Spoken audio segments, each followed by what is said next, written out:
Welcome back. Disney kicking off its largest expo in the world today. Our Julia Borston is there now and joins us with the CEO first on CNBC. Morning, Julia. Good morning. And that's right. I'm joined now by Josh D'Amaro, CEO of Disney, in your first CNBC interview since becoming CEO 5 months ago. Appreciate you having us here at D23. We are here in the Disney Plus Expo. You haven't opened the doors yet, which is why it's a little quiet behind us. My understanding is that hundreds of thousands of people are going to be coming through here this weekend. So it's been 5 months. You've reported a full quarter as CEO. What are the things that you're most interested in changing as CEO of Disney? First of all, welcome. This is an incredible event over a few days here, and you're right, the fans are lined up outside, ready to come in. I'm feeling really good, first of all, about the earnings call that we just had. Great revenue growth, earnings growth, 28%.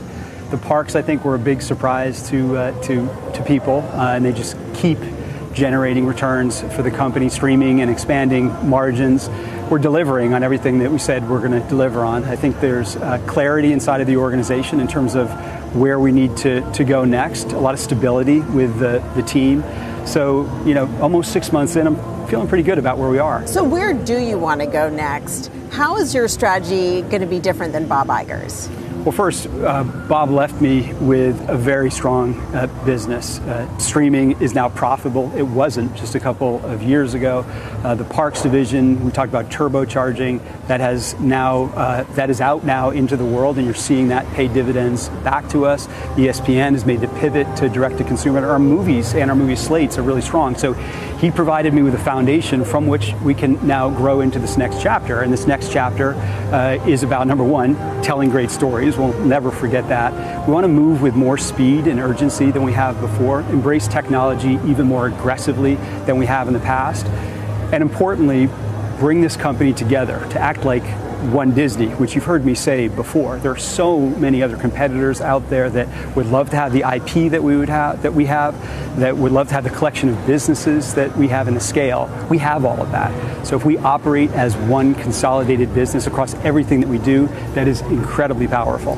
For years, including under Bob Iger, Disney's done a good job of taking brands from one division and exploiting them across all the different platforms. So how is this One Disney strategy different? Well, first of all, big change is that we have streaming and we have scale. So we have now all of those direct-to-consumer relationships.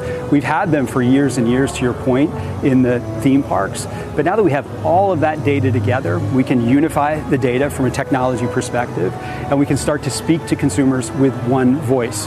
I've also talked about streaming becoming the digital centerpiece of our company, and that means one account, one membership, everything that we have at Disney coming to the streaming platform, so it's a seamless guest experience. We increase lifetime value of our fans, and shareholder returns increase. So we'll get more into streaming, but speaking of shareholder returns, the stock is down 11% in the past year, though it is up 4% since you became CEO. It has far underperformed the market. What part of your strategy do you see working, and what do you think it'll take to continue to grow the stock? Well, first, I'm not happy with where the stock stands right now. Our investors aren't happy with that. But I do believe that we're sitting in a very great space relative to the entertainment industry. As I said a moment ago, if we just continue to execute on what we've committed to, streaming growth, top line and margins, continuing to push the envelope on the experiences business, make the conversion to direct-to-consumer on ESPN, and just make great films, which make that flywheel spin. If we keep doing that, I think we're going to see the returns come back to us. And just look at the Q3 earnings. We're doing it. It's not just me hoping it's going to happen. We're actually delivering on that. Some of the businesses that investors have questions about, parks, for example, in Q3, I think we kind of are defying gravity on that front, and that's just because of how we're investing in these businesses and streaming. If we get streaming right, when we get streaming right, which we've proven we can, there's a ton of opportunity here. Yeah,